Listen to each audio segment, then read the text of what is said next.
warahmatullahi wabarakatuh. Saya di sini ingin mensosialisasikan tentang virus COVID-19. Virus corona adalah jenis baru dari coronavirus yang menular ke manusia. Virus ini bisa menyerang siapa saja, baik bayi, anak-anak, orang dewasa, lansia, ibu hamil maupun ibu menyusui.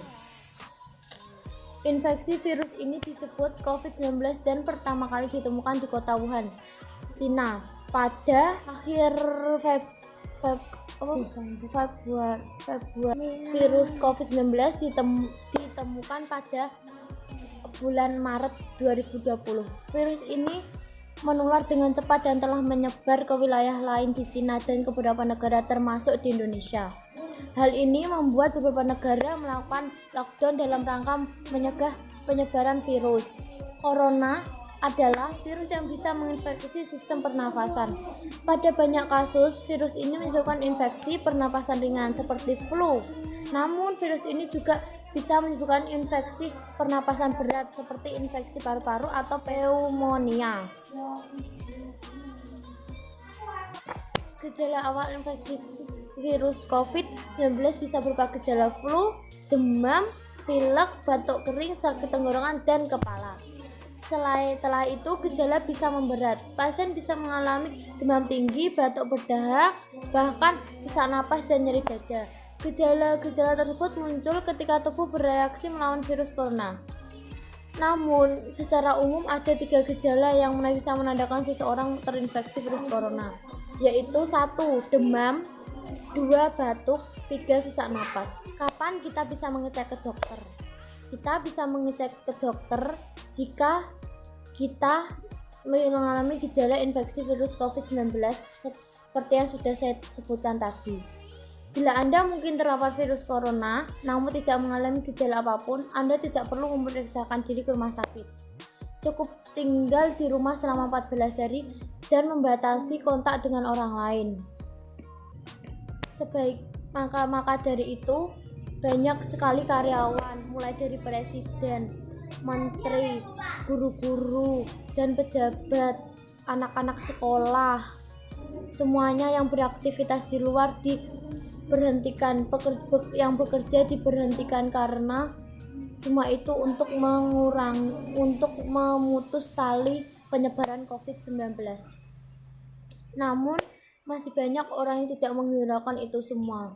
Banyak orang yang keluar tidak pakai masker, banyak yang keluar tidak menggunakan masker, tetap keluar kemanapun walaupun sudah dilarang.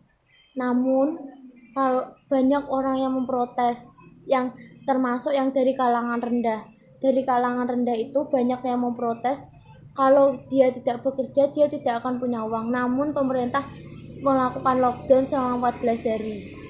Dan anak sekolah pun melakukan belajar di rumah selama 14 hari. Selain dari itu, namun banyak anak-anak sekolah yang memanfaatkan waktu libur untuk jalan-jalan atau kemanapun itu dan tidak menghiraukan himbauan dari pemerintah.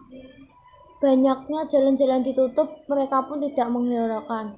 Yang penting mereka senang dan bisa jalan. Cara pencegahan untuk menghindari faktor-faktor COVID-19. 1. Hindari berpergian ke tempat-tempat umum yang ramai pengunjung atau social distancing. 2. Gunakan masker saat beraktivitas di tempat umum atau keramaian. 3. Rutin mencuci tangan dengan air dan sabun atau hand sanitizer yang mengandung alkohol minimal 60% setelah beraktivitas di luar rumah atau tempat umum. 4. Meningkatkan daya tahan tubuh dengan pola hidup sehat. 5. Jangan menyentuh mata, mulut, dan hidung sebelum mencuci tangan. 6. Hindari kontak dengan hewan. 7. Masak daging sampai benar-benar matang sebelum dikonsumsi. Di Indonesia, kasus corona sendiri berjumlah 2.491 kasus positif corona. Jumlah pasien sembuh 28 orang, sehingga total pasien sembuh ada 192 orang.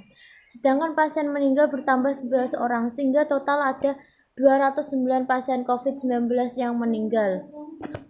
Di Jawa Timur sendiri pun terkonfirmasi 188, sembuh 30, meninggal 14. Di Nganjuk sendiri sudah ada 5 orang yang positif corona, 8 PDP dan 27 orang ODP. Nganjuk pun sudah menjadi zona merah di Jawa Timur. Namun sebaiknya kita semua harus bisa mencegah COVID-19. Sekian dari saya. Wassalamualaikum warahmatullahi wabarakatuh.